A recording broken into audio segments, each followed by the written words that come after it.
Fala pessoal, mais um dia, estamos aqui preparados, nosso podcast JPcast. Então já quero pedir, compartilhe, manda para o seu amigo, para sua amiga. Está começando mais um bate-papo no JPcast.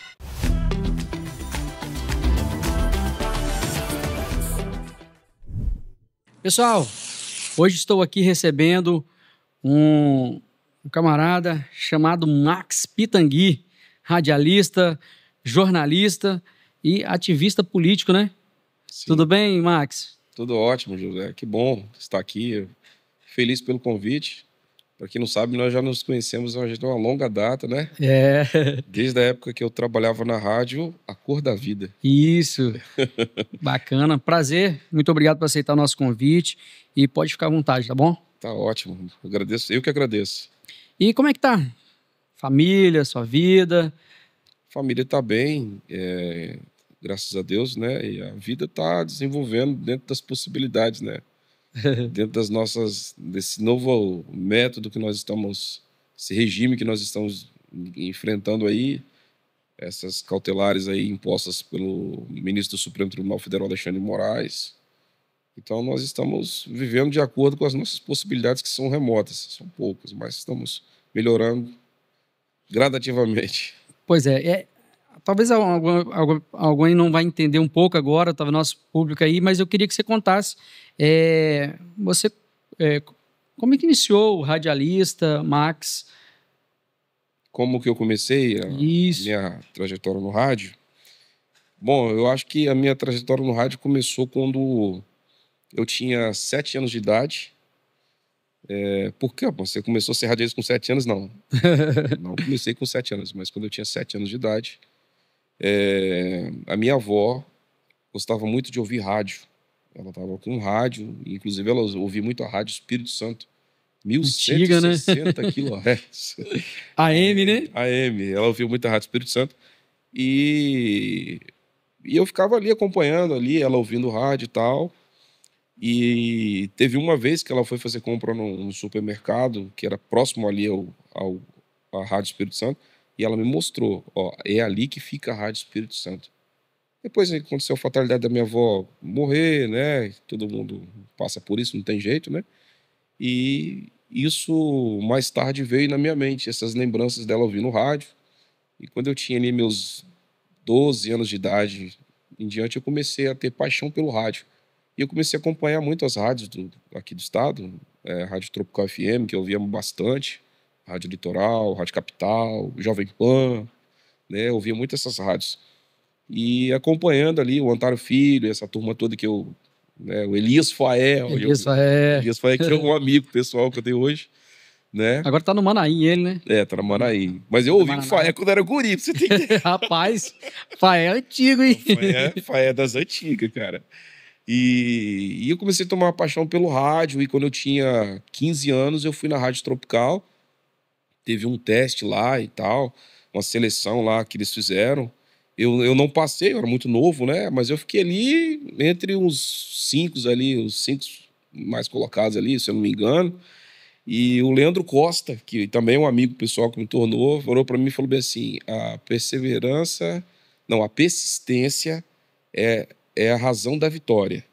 O locutor Leandro Costa falou para mim: Max, a persistência é a razão da vitória.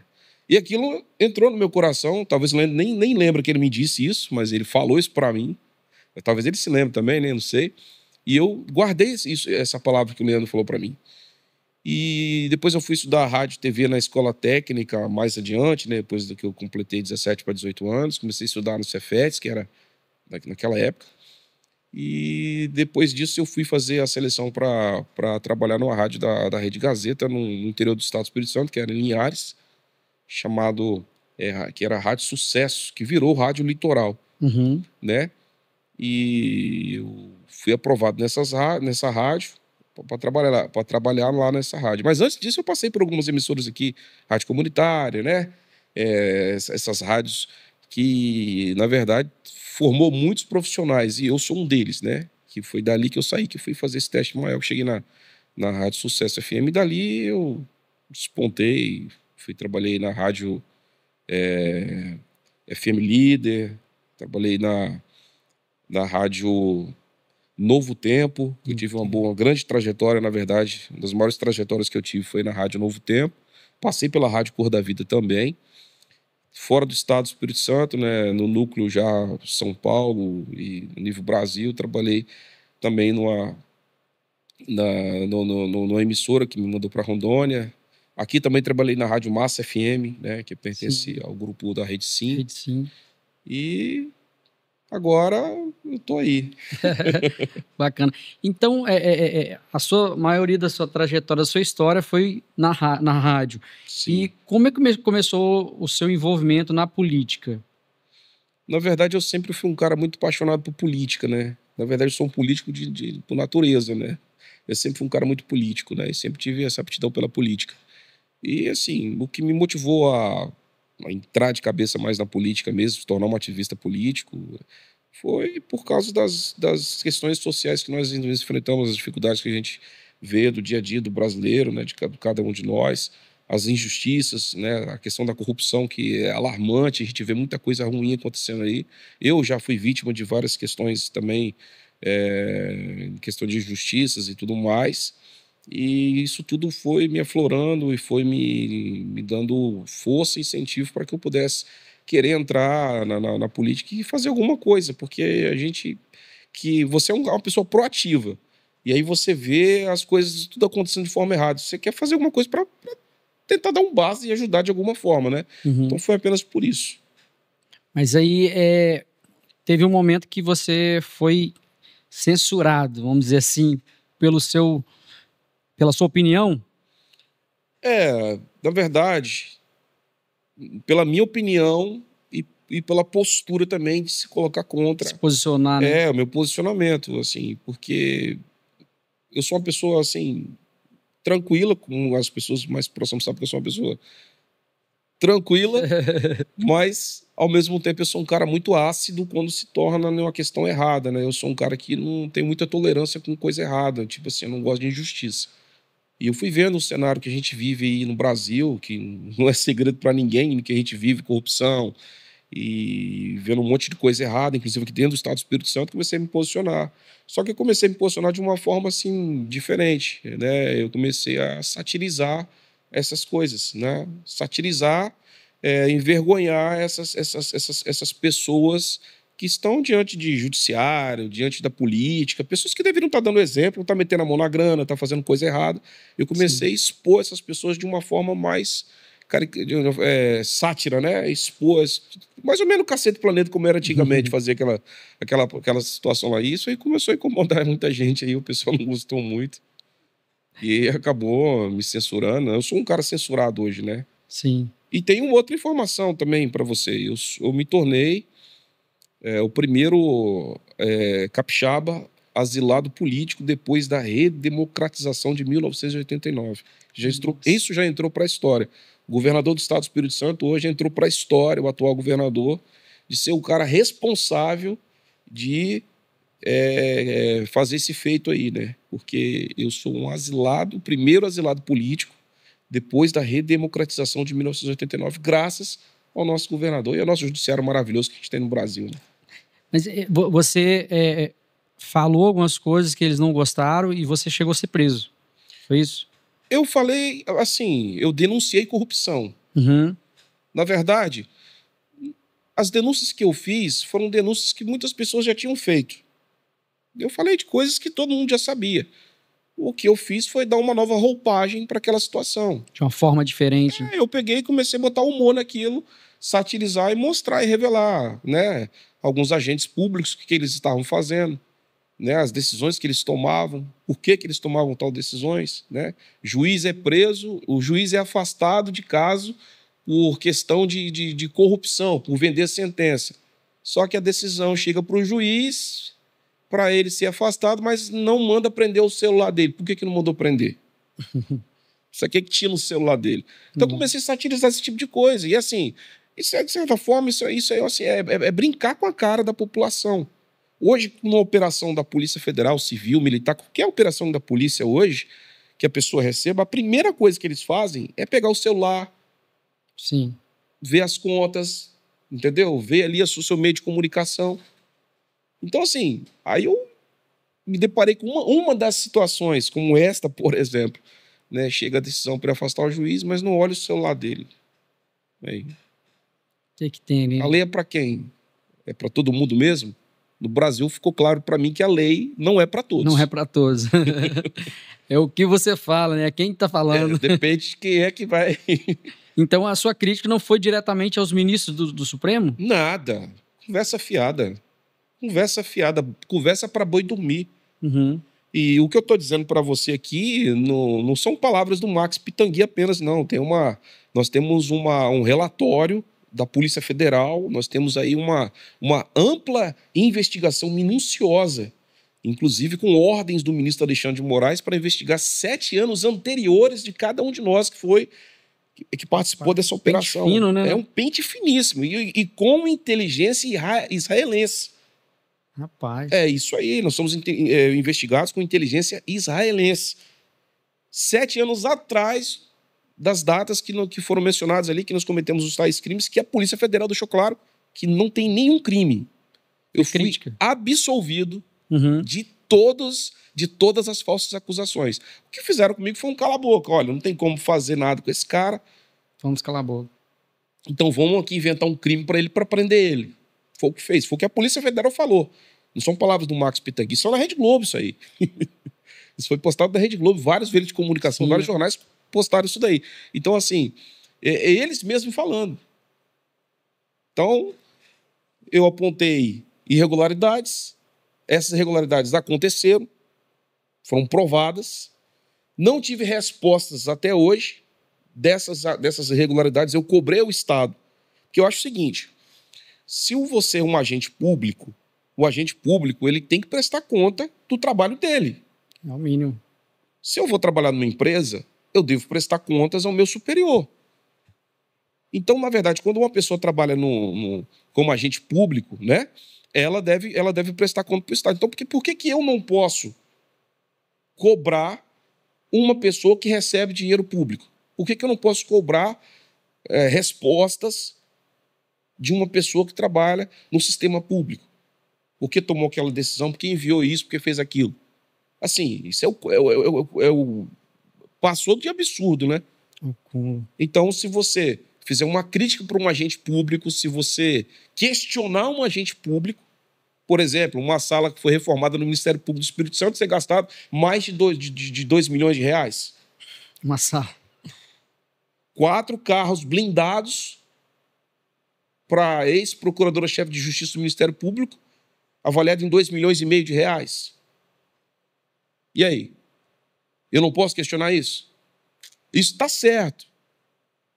Para que 4 carros blindados para uma pessoa que exercia essa função lá? É para ela só, não é para a família? Aí vem o lance do nepotismo cruzado. A filha da procuradora trabalha no lugar tal, que trocou com tal, o filho em outro tal lugar. Tipo assim, nepotismo claro, cruzado. Claro. E ninguém pode questionar. Porque se questionar, você pode ser preso. Foi o que aconteceu comigo. Então, o meu crime foi questionar essas coisas aí. Foi o que eu falei. Foi o que eu falei. Absurdo. Foi o que eu fiz. Então, o que eu estava entendendo é que você criticou os ministros e foi que entrou nessa situação. A crítica que eu fiz para os ministros do Supremo Tribunal Federal foi uma coisa relevante. Sabe o que eu critiquei o ministro do Supremo Tribunal Federal? Foi uma matéria que eles distorceram tudo, né? A própria procuradora distorceu tudo isso daí. Lembra quando o ex-deputado do Rio de Janeiro, Roberto Jefferson, atirou na Polícia Federal quando foi fazer abordagem na casa dele? Eu critiquei a atitude do Roberto Jefferson, embora eu fosse filiado ao mesmo partido que o dele. Que eu também era filiado ao partido PTB, que ele era o presidente. Eu fiz um vídeo fazendo uma crítica. Eu falei, olha, eu acho errado o Roberto Jefferson atirar na Polícia Federal, jogar bombas na Polícia Federal, porque eles estão ali cumprindo uma ação. Eles receberam uma ordem. A ordem é legal? Independente. Embora eu acredite que a ordem legal não se deve se cumprir, também penso assim, mas acho o seguinte, cada cabeça uma sentença. Uns fazem, outros não. E mesmo que se eles estivessem errados ou certos, enfim, não acho que o deputado deveria ter feito o que ele fez, jogar bomba lá, estilhaço, machucou o olho da policial pelo rosto dela, Uhum. atirou e tal, fez aquela tudo. Então eu fiz uma crítica a ele no vídeo e falei o seguinte, olha, o contexto foi esse. O Roberto Jefferson fez isso está errado. Mas, diante do contexto psicológico que ele se encontra no momento, que está sendo perseguido pelos ministros da Suprema Corte brasileira, se ele tivesse feito isso, ao invés da Polícia Federal com os ministros do Supremo, do jeito que a popularidade negativa deles hoje são alarmante, a população brasileira não ia falar nada contra o deputado. Porque os ministros não estão dando um bom exemplo. Esse foi o contexto. E aí eles falaram que eu peguei que tinha que atirar na polícia, que tinha que atirar nos ministros. Nossa. E eu falei que os caras eram bandidos, são os bandidos da capa preta, e falei mesmo. O que é o problema? Se ninguém gostou, me falar, me processa. Abre um processo de difamação, alguma coisa e tal. Mas ninguém pode mandar prender ninguém por causa disso, não. Então, eu falei assim, a minha fala não foi de agressão, não mandei jogar bomba, matar ninguém. Pelo contrário. Você criticou a ação dele. Eu critiquei a ação de um colega de partido. Você está entendendo o contexto? Absurdo, né? Aí você pega um texto fora de contexto, forma um pretexto para fazer aquilo que você quer. Criar essa narrativa. Que a própria Polícia Federal destruiu, desmontou. Lá na minha oitiva na Polícia Federal, eles pegaram o vídeo, olharam, o delegado botou a mão na cabeça e falou assim, isso não tem cabimento que eles falaram aqui. Ele mesmo falou, ele viu o vídeo todo, ele, pegaram um texto fora do contexto, você não fala isso aqui. Você está falando outra coisa. E botaram aquilo nos áudios e tudo mais. Aí foi, assim, uma palhaçada, não tinha nada ali. E hoje você responde esse processo ainda, né? Não respondo processo. Não existe processo. Uhum. Eu fui preso sem processo, eu fui preso sem acusação, eu fui preso sem nada. Sem julgamento. Eu fui sequestrado pelo Estado Democrático Brasileiro. Eu fui sequestrado. Sem denúncia. Você já imaginou que um cara... Sem denúncia. Pensa bem comigo aqui. Olha o cômico do absurdo. Eu fui preso sem denúncia. Eu estou preso sem denúncia. Até hoje, eu não fui denunciado. Não existe denúncia. Explicar um pouco mais leigo. O processo começa com a denúncia. Não tem processo. Não foi aberto processo, também quer. Então, não, mas normalmente um processo... sim. Ele começa com a denúncia. Com a denúncia. Aí depois segue os processos legais. Mas eles fizeram tudo ao contrário. Tudo ao contrário. Prende o cara... Depois a gente se ajusta aí. Você tá entendendo? É pior do que a gente imagina. É muito pior, cara. E as pessoas ficam falando do 8 de janeiro, de 8 de janeiro. 8 de janeiro é fichinha, perto da situação que aconteceu comigo e com os outros colegas aqui no Espírito Santo. Na verdade, o Espírito Santo serviu de laboratório para o 8 de janeiro. Uhum. O Espírito Santo, sem dúvida nenhuma, é laboratório do 8 de janeiro. Tanto é que o nosso caso, ele foi mencionado como justificativa lá nos Estados Unidos, em Washington, pelo governo americano para sancionar a Magnitsky em Alexandre de Moraes. Muitas pessoas não sabem, mas o nosso caso, aqui do Espírito Santo, foi um dos motivos mencionados na lei Magnitsky para sancionar Alexandre de Moraes. Porque, assim, é uma aberração da aberração da aberração. É fora da casinha. Que loucura. E você chegou aí e saiu do Brasil? Saí do Brasil. Eu fui para o Paraguai, mas eu não fiquei lá ilegalmente. Eu fui lá e fiz o meu pedido de asilo, fui recebido pelos paraguaios, né? E começou o início me deram o documento, eu estava lá legalmente, não tinha nada ilegal. Uhum. Muitos falaram que você estava fugido, né? Fugido. Saí. A pessoa falar o que ela quer é a mesma coisa de um papel. O papel aceita tudo, você pode escrever o que você quiser. Mas é a verdade. Eu estava lá, asilado político. Eu estava documentado. Eu saí daqui com tudo certo. Eu já sabia onde eu ia, horário com quem eu ia me encontrar. O documento foi me dado no mesmo dia que eu cheguei. Eu não fiquei nem um dia ilegal lá. Uhum. Ilegal é a minha situação no Brasil. E você foi preso lá ou aqui? Eu fui sequestrado lá. Sequestrado. Uhum. Aí você veio para onde? Pro estado mesmo? Não, eu a princípio fui levado para Foz do Iguaçu, onde eu fiquei uma noite. Depois disso, no dia seguinte, a Polícia Federal, com um jato próprio da Polícia Federal, foi a Foz do Iguaçu, me buscou e levou para Brasília, onde eu passei pela uma audiência no STF, no mesmo dia que cheguei. Depois fiz todos os exames e fui levado no mesmo dia para o presídio da Papuda. Você ficou lá na Papuda. Fiquei no presídio da Papuda. Eu não vim para o Espírito Santo. E aí começou um monte de história aqui, imprensa mentirosa falando que eu tinha pedido para ser vindo para o Espírito Santo. Isso nunca aconteceu, é mentira. Aproveitar que eu estou aqui agora, é importante de falar como a imprensa capixaba, junto com a nacional, assim é degradante, cara. Chegaram a noticiar que eu pedi para vir para o Espírito Santo. Isso é mentira. Eu não pedi para vir para o Espírito Santo em momento nenhum. Isso não aconteceu. Eu fiquei em Brasília e com os meus advogados, inclusive, já me orientaram que não era para mim vir para o Espírito Santo, que era melhor ficar em Brasília, porque em Brasília os processos eles correm mais rápido que aqui. Aqui você fica esquecido. Tanto é que os caras que ficaram presos aqui nessa trama sorrateira aqui do Espírito Santo, ficaram 1 ano. Eu fiquei 95 dias, porque lá o processo é mais rápido. Seguiu mais rápido. Bem mais rápido. E disso aí, você se arrepende de alguma coisa? Nada. Não me arrependo de nada. Sim. Eu me arrependeria, Josué, se eu tivesse feito alguma coisa errada. A minha consciência iria pesar muito se eu tivesse feito uma coisa errada. Mas eu denunciei um grupo criminoso.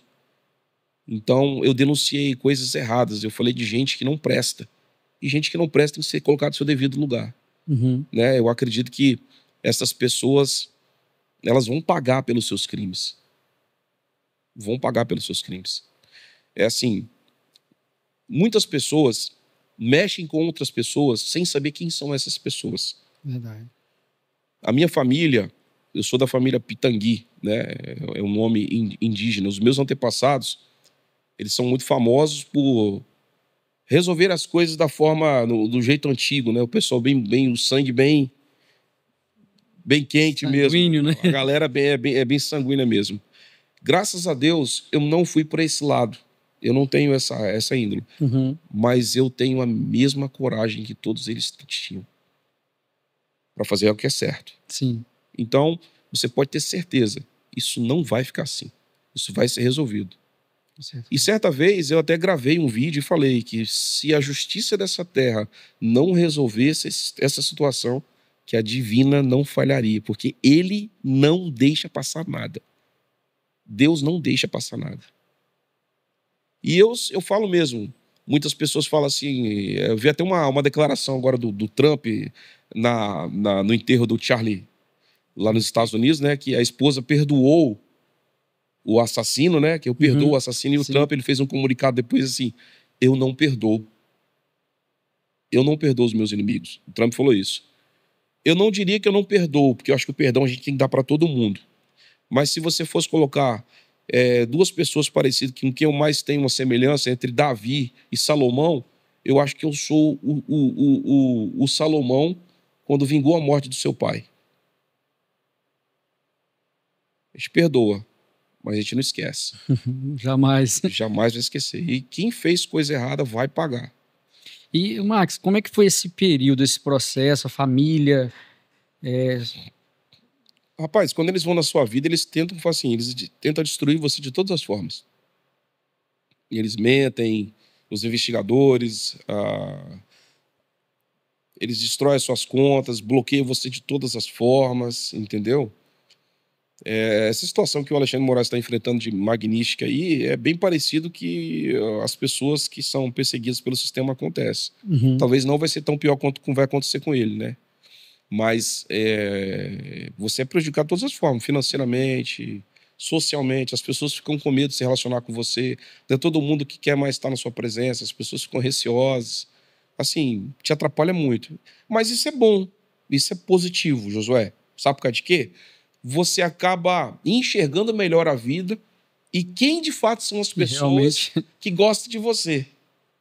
Então, assim, dentro de tantas coisas ruins, no meio das coisas ruins, Deus te dá oportunidade de você discernir melhor a vida, de você enxergar quem são as pessoas que estão ao seu redor.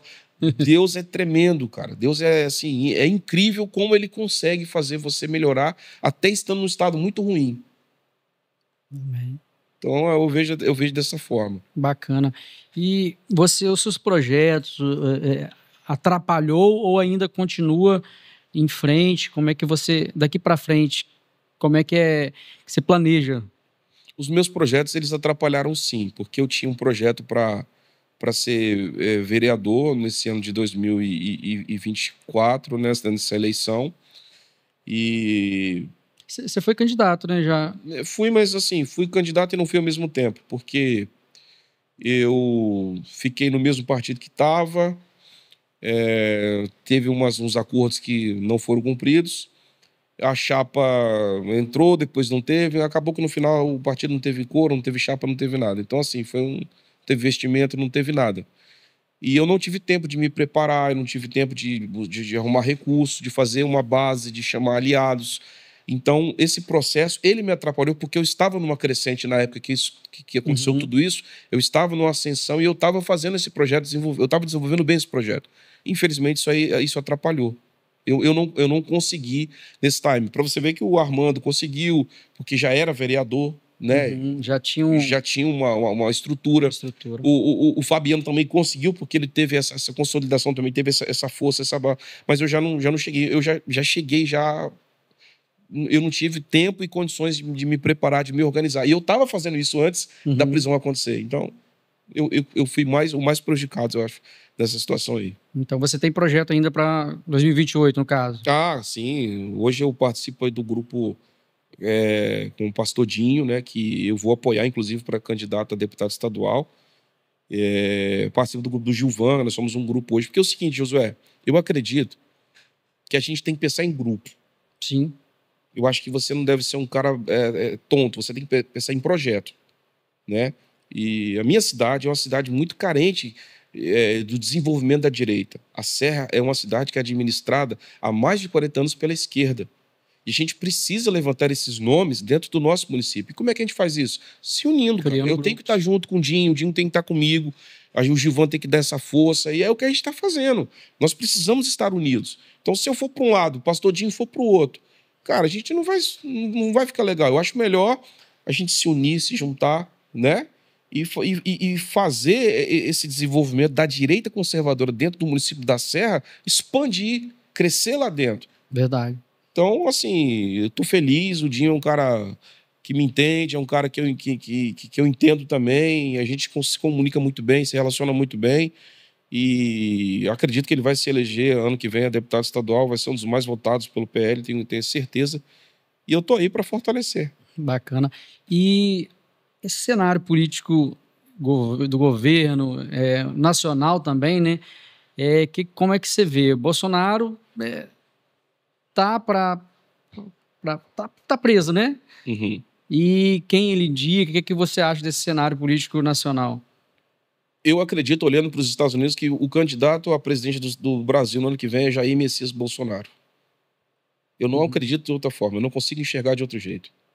Se a gente fosse olhar na ótica Brasil, olhar para Brasília, olhar para o que nós estamos vivendo aqui, aí sim, eu acho que o Bolsonaro tinha que escolher outra pessoa para ser candidato. Mas olhando numa visão ampla, uma visão mundo, Estados Unidos, a gente tem certeza que as coisas não vão ficar como estão. Então, ontem, por exemplo, nós tivemos ali a situação lá nos Estados Unidos, que o Marco Rubio recebeu lá o chanceler brasileiro. Qual foi a conversa? Todo mundo falando uma coisa aqui, comemorando. Eu vi jornalista falando um monte de bobagem.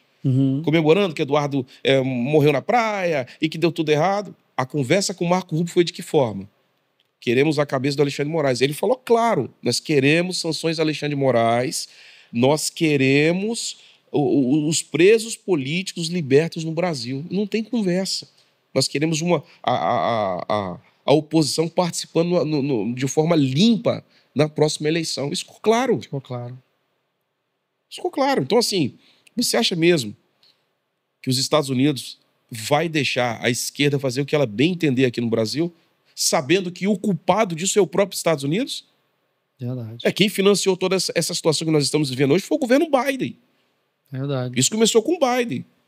Trump, sabendo de tudo isso, você acha que realmente vai ficar como está? Acho muito difícil. Teve uma conversa agora do Felipe Martins, né? Sim. Que falsificaram a entrada dele nos Estados Unidos. Só piora a situação. Só piora a situação. Só piora. As pessoas, porque, olha só, às vezes, isso é natural. Eu, você, acho que todo mundo é assim. Às vezes, a gente está aqui naquele sofrimento, na situação, e o nosso oponente, o nosso inimigo, ele é maior que a gente. né? E ele fica inflamando, ele fica perseguindo, né?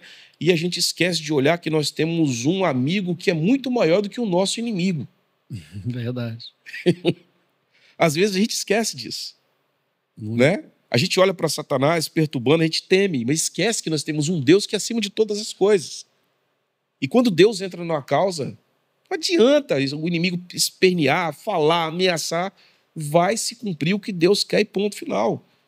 Então, assim, eu não acredito que o Brasil tenha essa capacidade de suportar por muito tempo essa pressão americana. Muito difícil. Lula cai toda essa situação aí que eles estão armando, essa manobra que está sendo feita. Não tem como permanecer em pé diante de tanta pressão como esses caras ainda não sofreram, mas vão sofrer, sem dúvidas. Com certeza. Ô, Max, igual a gente falou do política nacional, o Estado aqui, eu até comento com alguns amigos, parece que a direita fica um para um lado, um para o outro. Qual é a sua visão da direita aqui no Estado? Eu tive muito problema por causa disso, tá? Se não quiser falar... Eu sou um cara que não, eu falo, não pensa comigo não. Minha visão da direita, ela precisa, na verdade, melhorar sua representação. Eu acho que a gente tem que parar de se preocupar. Olha o que eu falei agora há pouco. Eu falei em projeto. Sim.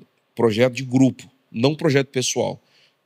Porque se eu fosse falar de projeto pessoal, eu seria candidato ano que vem. Tem condições para isso? Claro que eu tenho. Certeza. Qualquer um tem. Ainda mais um cara que o nome rodou, que agora voltei a ter rede social, que eu não tinha antes, né? Tava dentro de uma lata. Nem rede social no passado eu não tinha. Os caras me colocaram numa campanha que eu não tinha rede social, fui proibido de fazer material com o Bolsonaro, mas isso foi resolvido, né? Um bolsonarista não pode fazer material com o Bolsonaro. É brincanagem essa cadeira dessa, né? Mas beleza. E o que acontece? Nós precisamos de pessoas que representam a política, que não tem um projeto pessoal. Esse é meu ponto de vista. Não estou criticando ninguém, não. Eu estou falando do meu pensamento. Sim. Que acho que isso deve ser para nível de Brasil. Por exemplo, o Dinho. Vou dar um exemplo, pastor Dinho. Pastor Dinho é vereador da Serra. O Dinho fala para mim, fala para os colegas lá no gabinete, que ele não quer ser vereador mais. E ele incentiva os colegas, os seus assessores, a se prepararem para a nova eleição. Você está vendo a visão do cara? A cabeça que ele tem? Ele não está preocupado se ele vai disputar a eleição amanhã e vai perder, não. O cara pensa em grupo. E incentiva os que estão ali também dessa forma.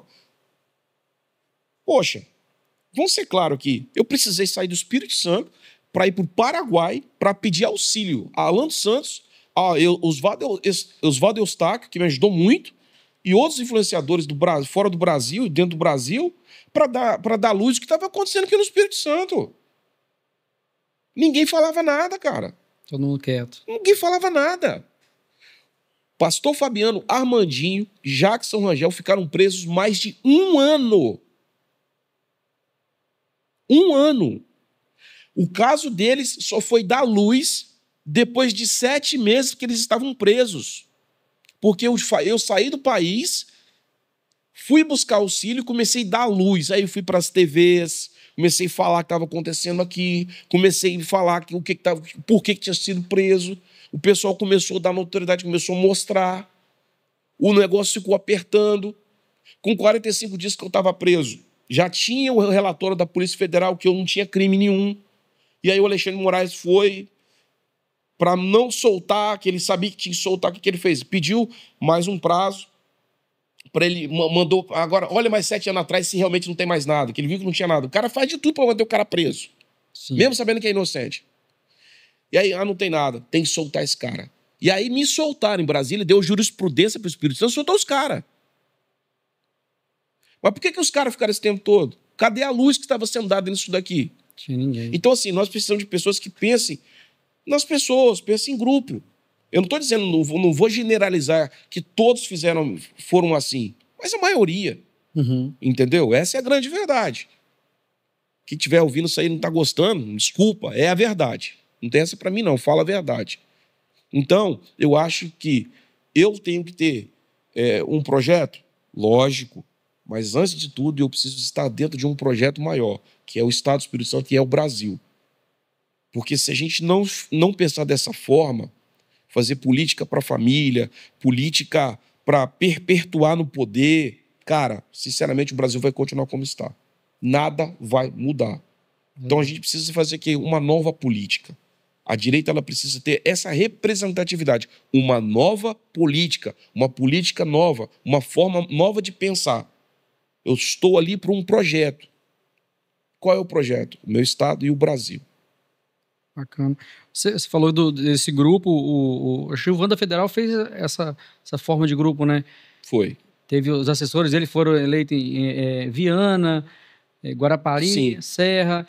Então eu achei bacana isso também. O Gilvan, embora muitas pessoas não saibam, mas o Gilvan foi uma das pessoas que, nesse período sombrio que eu estava passando, era uma das poucas pessoas que falava comigo. É uma das poucas pessoas que buscava, de alguma forma, estar próximo. Foi o cara, inclusive, que me chamou para o projeto dele, me convidou para o projeto dele, me falou, vamos estar com a gente. O Gilvan tem essa forma de pensar. O pastor Dinho saiu do projeto do Gilvan. Sim, bacana. O Gilvan me chamou e falou assim, dá para você fazer parte do nosso projeto, a gente quer que você tenha a nossa linhagem. Dá para você fazer parte com a gente nessa engrenagem, Max? A gente gostou, claro, cara. Mas quantos que pensam assim? Poucos. Tá entendendo? Aí tem cara que fala assim, esse camarada é doidão, ele é brigão, é que não sei o quê. Tá. Mas esse brigão, esse doidão, como muita gente fala, é o cara que sabe ser humano no calor, na hora que precisa. É o cara que sabe pensar em grupo. É o cara que sabe fazer a entrega que o Estado e o país precisa. Porque a galera pensa que o cara ser deputado federal, deputado estadual, é só trazer emenda, criar esse e aquele. Cara, existem várias formas de você contribuir, de você colaborar. Olha a contribuição que o Gilvan deu para a Serra, por exemplo, com o Dinho. O Dinho está sendo um excelente vereador, cara. O Dinho está sendo um excelente vereador. Tá, assim, como diz lá em Linhares, com um velho ditado que a gente falava lá em Linhares, tá bebendo a banha. Tá arrebentando. Parabéns. Muito bom. Entendeu? Mas isso saiu de quem? Saiu da escola Gilvan. O Gilvan que foi que deu esse pontapé. O Dinho fala isso também, não é eu tô falando pelo Dinho. Criou discípulo, né? O Dinho também fala isso. O Dinho fala, o Gilvan me ajuda, o Gilvan é meu parceiro, é um cara que caminha comigo, é um cara que incentiva. E é verdade. Entendeu? Porque o cara tem esse pensamento. E o Dinho tá fazendo um mandato espetacular. Cara, o prefeito da cidade fica doido com ele. O prefeito fica maluco. Fica fazendo liminar para o cara não entrar nos lugares para fiscalizar, porque ele faz aquele serviço. Não tem rabo preso com ninguém, pode falar o que quiser. Aí quer atrapalhar o cara a trabalhar. Tem que atrapalhar, porque senão o cara perturba. Ele perturba mesmo. Tá fazendo o que tem que ser feito. Uhum. Então, assim, a verdade tem que ser dita. A verdade tem que ser dita. Verdade. Rapaz, nosso tempo já está quase acabando. Eu queria que você... microfone aberto aí para você falar, dar uma palavra. Fica à vontade aí. Olha, a palavra que eu diria é que nós não devemos, de maneira alguma, acreditar que o nosso país não tem jeito. O Brasil tem jeito, sim. O Espírito Santo tem jeito, sim. O nosso país tem mais de 500 anos. A nossa história, ela não começou agora. Por mais que existem pessoas que estão aí para fazer o mal, Deus sempre envia os seus filhos, os seus anjos, para ajudar os seus. Você pode ter certeza disso. Não desista do Brasil. Vamos acreditar. Existem pessoas ruins na política, mas existem pessoas boas também e pessoas novas que estão chegando com gás total para fazer a diferença. E você precisa acreditar, você precisa continuar nessa luta e apostando no seu país. O Brasil, ele é maravilhoso e vai melhorar sem sombra de dúvidas. Eu tenho certeza que nós não vamos ficar nessa situação, José. Também acredito. Max, desde já eu te agradeço. Não sei se tinha algum assunto também que você queria acrescentar aí que não foi abordado, mas muito obrigado pela sua presença. Se quiser falar também, pode abordar outras coisas. Eu queria ressaltar aqui que uma coisa que é pouco falada, né? A gente não pode deixar de ajudar as pessoas, né? Ainda nós temos um capixaba que está preso na Papuda. Eu conheci ele lá em Brasília, quando eu estive preso na Papuda. Ele continuou lá, ele foi condenado a 14 anos, é o Charles. Inclusive, ele é do município da Serra. é um cara maravilhoso. O Charles é um pedreiro, um pai de família, um cara excepcional, um cristão, um cara respeitoso, valoroso, um pai extraordinário que é o seu Raimundo. E juntamente com o Charles, que estava lá na Papuda, nós presenciamos aquele infeliz 20 de novembro que o Clezão caiu, né? Você estava lá naquele dia? Estava naquele dia. Caramba. 2 capixabas estavam naquele dia.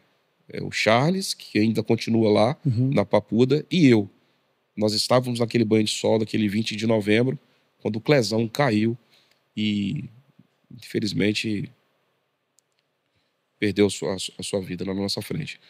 E as pessoas não sabem, mas nós temos um capixaba lá, nós temos o Charles lá, e a família precisa de ajuda, a família precisa de...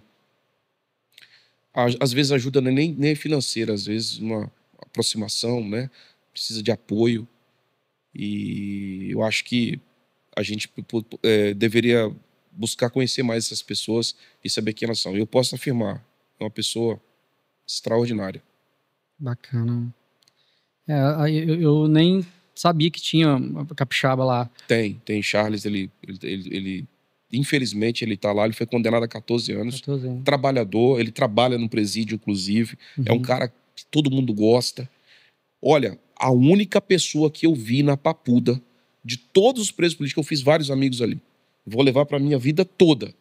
Vou levar para a vida. Mas olha, eu não vi uma pessoa com o perfil do Charles. O único que eu vi falar, Deus me colocou aqui. Ele não falou que Deus colocou ele ali. Deus permitiu que eu vim para cá, porque ele sabe de todas as coisas. Eu poderia estar em outro lugar, poderia acontecer isso, aquilo. Eu nunca vi aquele cara reclamar. Rapaz. Olha, nós estávamos naquele lugar, daquela forma, comida ruim, é horrível estar naquele lugar. E aquele cara sempre agradecia a Deus. Obrigado, meu Deus, por mais um dia que eu estou aqui.